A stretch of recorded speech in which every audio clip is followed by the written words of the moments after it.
Hello friends, welcome to SSC coaching centre. दोस्तों, गणित के वो क्वेश्चन जो बार बार परीक्षाओं में आते हैं, तो चलिए स्टार्ट करते हैं।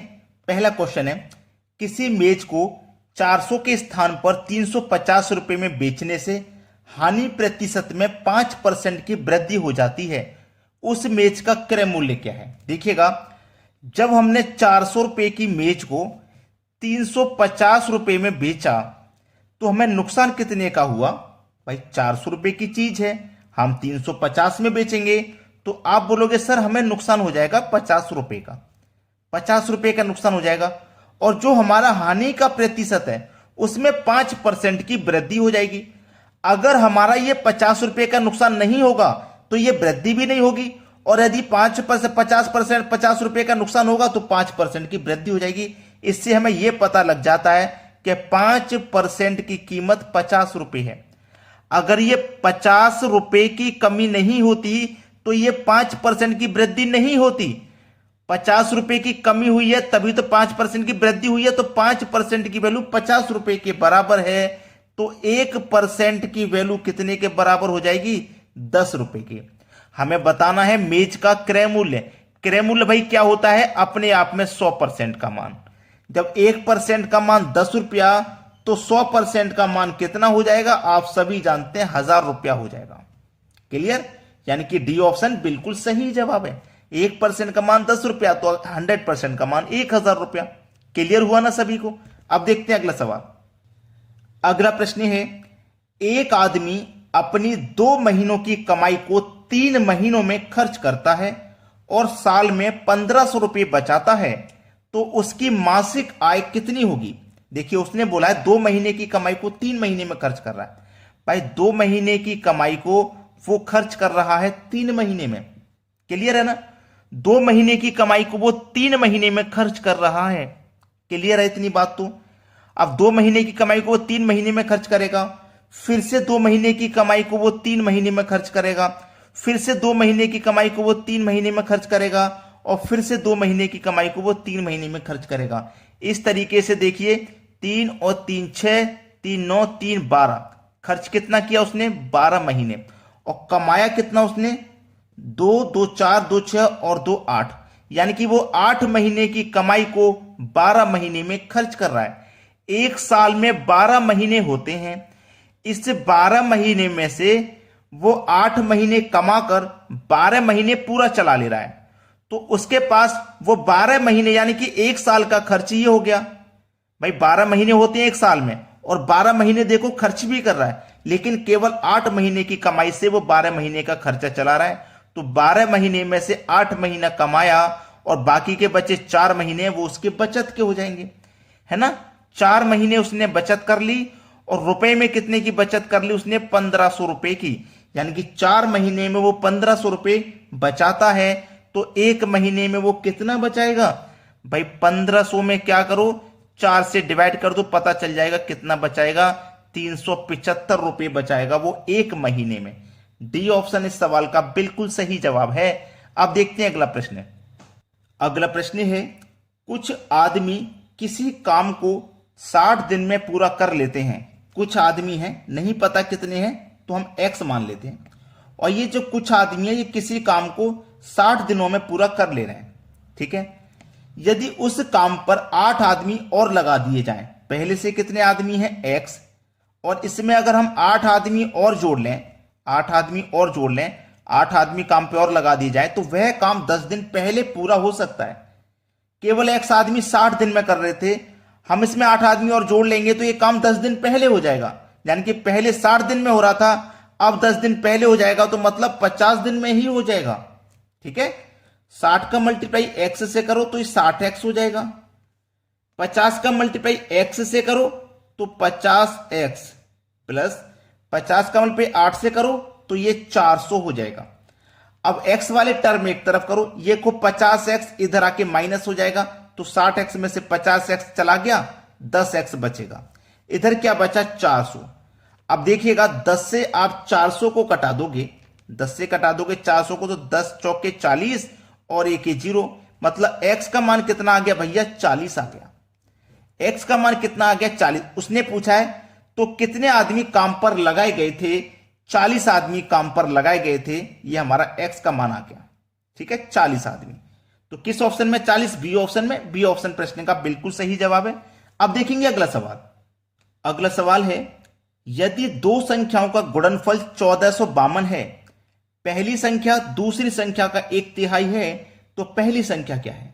बहुत अच्छा सवाल।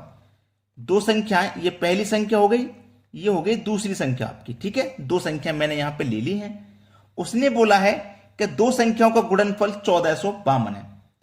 पहली संख्या मुझे नहीं पता, मैं एक्स मान लेता हूं, लेकिन हमसे एक बात कही गई है कि पहली संख्या दूसरी संख्या का 1/3 है। यही तो बोला है, पहली संख्या दूसरी संख्या का 1/3 है। तो दूसरी संख्या मेरी क्या हो जाएगी? 3x। इसका 1/3 x हो जाएगा और इसका 3 गुना 3x हो जाएगा।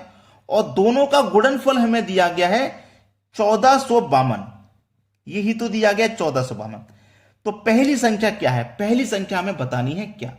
चलिए, x का x से मल्टीप्लाई करेंगे, एक्स स्क्वायर हो जाएगा, मतलब 3x² बराबर 1452। चलिए, अब इधर क्या है? x² बराबर 3 से कटा दूंगा इसको, 3 से इसको कटा दूंगा तो 3 चौके 12, 2 बचेगा 25, 3 अट्ठे 24, 1 बचेगा 12, 2 छिक्के 12, 486 आ गया। यानी कि x² का मान 486 है। तो x बराबर 486, ये जो स्क्वायर हटेगा यहां से, तो इसके ऊपर आके स्क्वायर रूट का साइन लगा देगा। क्लियर इतनी बात? तो x बराबर हम 486 का स्क्वायर रूट जब करेंगे, 486 का हम क्या करना है? स्क्वायर रूट करना है। तो यहां पे एक चीज शायद गड़बड़ है, मैं एक चीज चेक कर लेता हूं। ये 486 है, जब मैंने 3 से इसको काटा तो 3 चौके 12, 2 बचेगा 25, 3 अट्ठे 24, 1 बचेगा 12, 3 चौके 12, 4 बार में कटेगा ये, 6 बार में नहीं, 4 बार में। मैं पहले बोला था कुछ गलती हो गई है, तो ये 4 बार में कटेगा।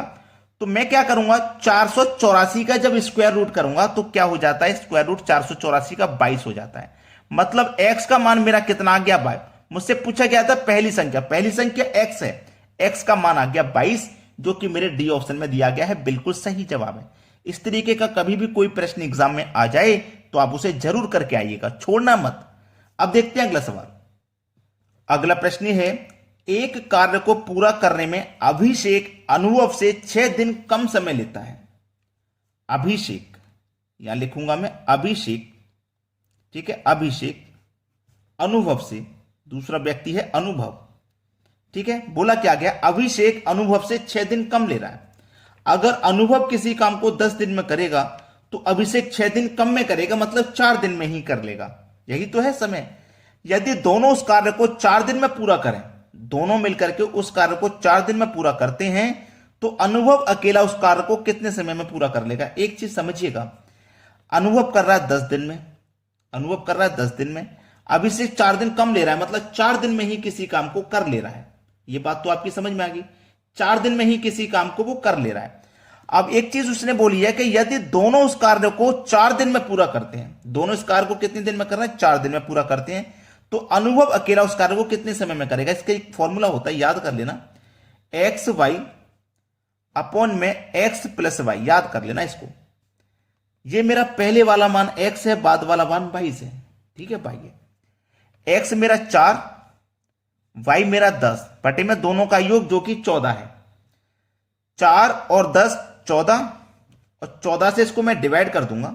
वो सॉरी, एक चीज गलती हो गई, ये जोड़ना नहीं है तो मल्टीप्लाई, 10 का मल्टीप्लाई 4 से करेंगे तो 40, और 14 से हम क्या करेंगे इसमें डिवाइड, तो क्या डिवाइड हो जाएगा? डिवाइड होगा ही नहीं भाई, क्या डिवाइड हो जाएगा? डिवाइड होगा नहीं।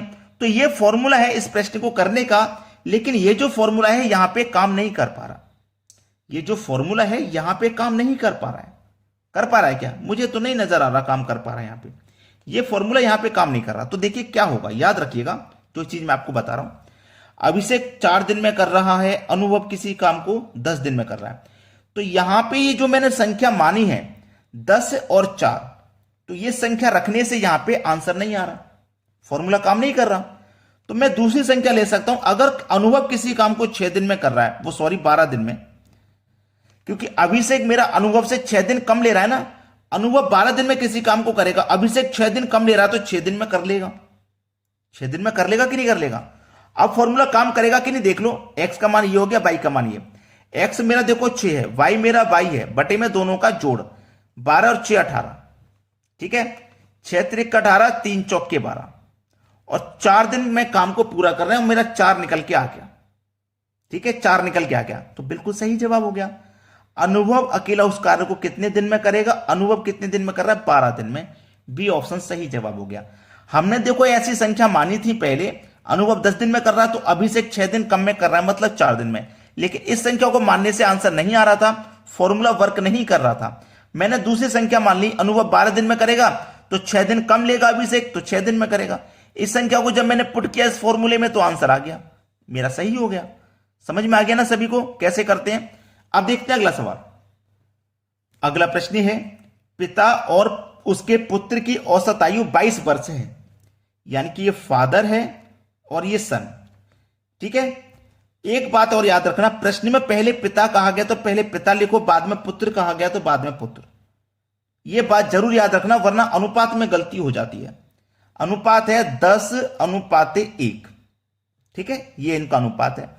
पुत्र की उम्र पूछ रहा है क्या है, जबकि औसत आयु 22 वर्ष है। जबकि औसत आयु उनकी क्या है? 22 वर्ष है। ठीक है, अब देखो फादर और सन दो ही व्यक्ति तो हैं और इन दोनों की औसत आयु 22 वर्ष है। जब हम संख्या का मल्टीप्लाई औसत से करते हैं तो योग पता लगता है। योग हो गया मेरा 44 का, 44 का, 22 का मल्टीप्लाई 2 से करेंगे 44। भाई फादर और सन दो ही व्यक्ति हैं, औसत इनका 22 है, तो संख्या दो है, व्यक्तियों की संख्या का मल्टीप्लाई औसत से करेंगे, योग पता लग जाता है। योग हो गया मेरे पास 40, यानी कि पिता और पुत्र की आयु का जो योग है वो 44 वर्ष है। वो कितना है? 44 वर्ष। मेरे पास जब योग है तो हम अनुपात का भी योग करेंगे, तो 10 और 1 11, 11 से काटो 4 बार में, 4 का मल्टीप्लाई 10 से करो तो 40 और 1 से करो तो 4, मतलब फादर की आयु 40 है तो उसके पुत्र की आयु 4 वर्ष है। पूछा क्या है? पुत्र की उम्र क्या है? पुत्र की उम्र है 4 वर्ष। डी ऑप्शन हो जाएगा सही जवाब। वीडियो को लाइक किए बिना मत जाना, केवल एक रिक्वेस्ट हमारी रहती है आपसे, कोई पैसा नहीं मांगते, कोई जबरदस्ती नहीं है, केवल एक लाइक। अगर हमारी मेहनत आपको पसंद आती है, ठीक है, तो उसके लिए केवल एक लाइक। और जो बच्चे मेहनत कर रहे हैं, पेपर निकालने की कोशिश कर रहे हैं कि भाई इस साल हमारा सिलेक्शन हो जाए, बस उन बच्चों तक वीडियो को शेयर करवाना और कुछ नहीं, बस इतना मांगते हैं। बस एक ही रिक्वेस्ट रहती है कि वीडियो को हमारी मेहनत की लाइक करो और उन बच्चों के लिए शेयर कर दो जो बच्चे मेहनत कर रहे हैं एग्जाम पास करने के लिए। ठीक है दोस्तों, धन्यवाद।